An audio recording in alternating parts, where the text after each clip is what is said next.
Hello everyone and welcome back to the channel. Sony is facing a class action lawsuit over PS5 controller defect. This is allegedly. We're not sure yet if it's like in all the PS5 controllers or it's a rare case, but people have already started talking about a kind of drift in the controller, in the analog stick. And this reminds us, of course, of the Nintendo Joy-Con drift, especially on the Nintendo Switch, and to a lesser extent the Xbox One. Microsoft also faced a class action lawsuit back then, but it wasn't really covered that much because, the Xbox One didn't sell a lot to begin with. Here I have highlighted a few things. It says here a class action lawsuit accuses Sony Interactive Entertainment of violating consumer fraud statutes and breaching warranty agreements because of an alleged defect with the PS5 DualSense wireless controllers, according to a complaint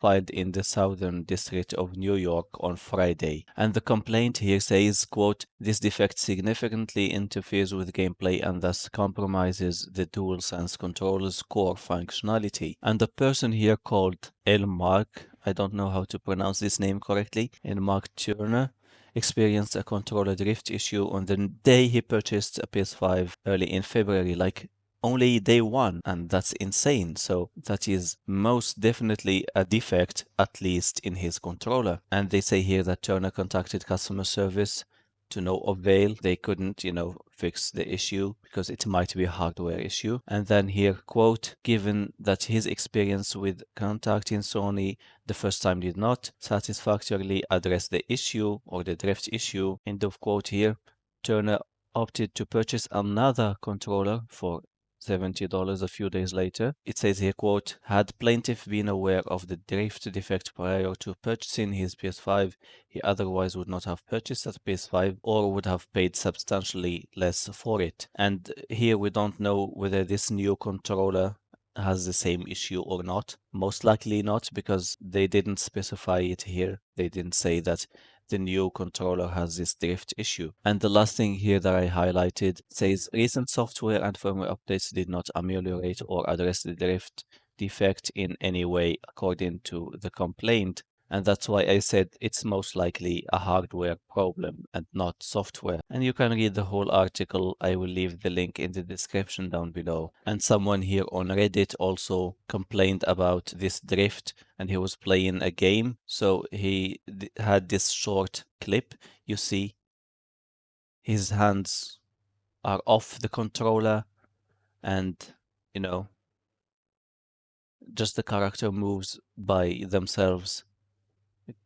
And you see that they even turn, so this is really not so good to experience, and this indeed jeopardizes the experience, the gameplay experience. And you can see here that the thread here like 90% upvoted. So yeah, this person isn't inventing things, isn't imagining things. And another person replied to them and they said, "Seems to be happening in Cyberpunk for me a little bit, but I don't know if it's actually drifting because in the menus the cursor doesn't move the same way, it stays still." And the quote-unquote drift making my character wander only happened in one specific area, so it may be one of the infinite other CPU bugs. Cyberpunk 2077 is not very optimized as of now. And people are replying, and other people also say that they have experienced that kind of drift in certain instances. Right now, we don't know if this drift is like, a huge issue in a lot of PS5 controllers, or is it just a few select ones? And we don't know whether Sony is going, to refund these people, whether this drift falls under the Sony warranty or not. And this just shows you that you really should